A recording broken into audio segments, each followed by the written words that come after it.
ಪುತ್ರ ಹನುಮ, ನನ್ನ ಹಾಗೂ ನನ್ನ ಪ್ರಭುವಿನ ಪುನರ್ಮಿಲನದಲ್ಲಿ ನಿನ್ನ ಪಾತ್ರ ಅತ್ಯಂತ ಹಿರಿದು.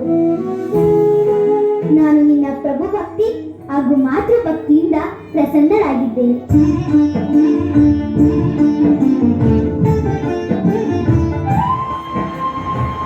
ತೆಗೆದುಕೋ ಈ ಅತ್ಯಮೂಲ್ಯವಾದ ಮುತ್ತಿನ ಹಾರ.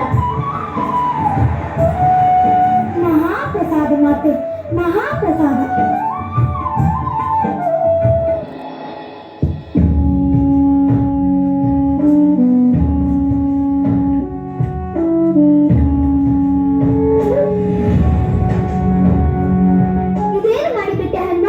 ವಿಶ್ವದಲ್ಲೇ ಅತಿ ವಿರಳವಾದ, ಅತಿ ಶ್ರೇಷ್ಠವಾದ, ಅತ್ಯಮೂಲ್ಯವಾದ ಮುತ್ತಿನ ಹಾರವನ್ನು ಆನಂದದಿಂದ ನಾನು ನಿನಗೆ ಕೊಟ್ಟರೆ ಅದಕ್ಕೆ ಇಂತಹ ಅವಸ್ಥೆ ತಂದು ಬಿಟ್ಟೆಯಲ್ಲ.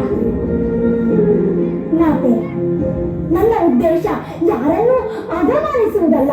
ಶ್ರೀರಾಮನ ಸನ್ನಿಧಿಯಲ್ಲಿ ನನ್ನ ಕೊರಳಹಾರವನ್ನೇ ನಿನಗೆ ಕೊಟ್ಟೆ. ಆದರೆ ನಿನ್ನಿಂದ ಈ ರೀತಿಯ ವರ್ತನೆ ನಿರೀಕ್ಷಿಸಿರಲಿಲ್ಲ. ನಿನ್ನ ಈ ವರ್ತನೆಗೆ ಕಾರಣವೇನು ಪುತ್ರ?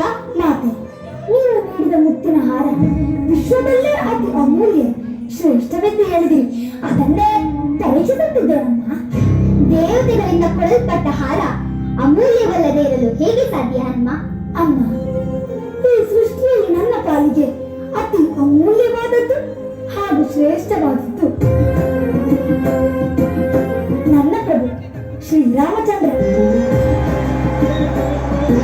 ನೀವು ಕಟ್ಟಿರುವ ಹಾರದ ಮುತ್ತುಗಳಲ್ಲಿ ನನ್ನ ಪ್ರಭುವನ್ನು ಹುಡುಕುತ್ತಿದ್ದೇನೆ.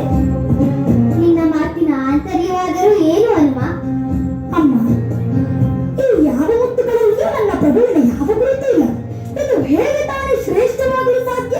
ಶ್ರೀರಾಮನಿರದ ಯಾವುದೇ ವಸ್ತುವು ಶ್ರೇಷ್ಠವಲ್ಲ. ಹಾಗಾಗಿ ಇದು ನನಗೆ ನಿರುಪಯುಕ್ತ. ಸಾಮಾನ್ಯ ಮುತ್ತುಗಳಷ್ಟೇ, ತೆಗೆದುಕೊಳ್ಳಿ. ಭಕ್ತಿ ಪ್ರದರ್ಶನಾಗಿ ನೀನು ಹೀಗೆ ಹೇಳುತ್ತಿರುವೆ ಅಮ್ಮ. ಅಷ್ಟೇ, ಮುತ್ತು ಭೌತಿಕವಾದ ವಸ್ತು. ಅದರಲ್ಲಿ ರಾಮನಿರಲು ಹೇಗೆ ಸಾಧ್ಯ?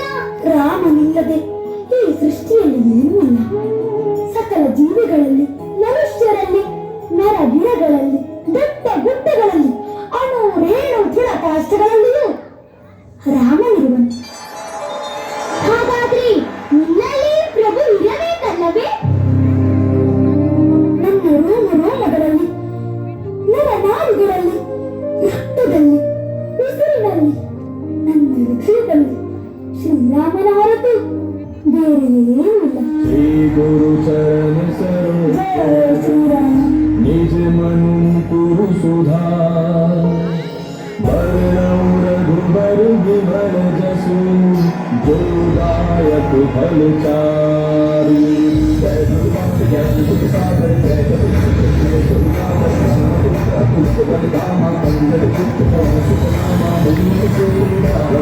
सदा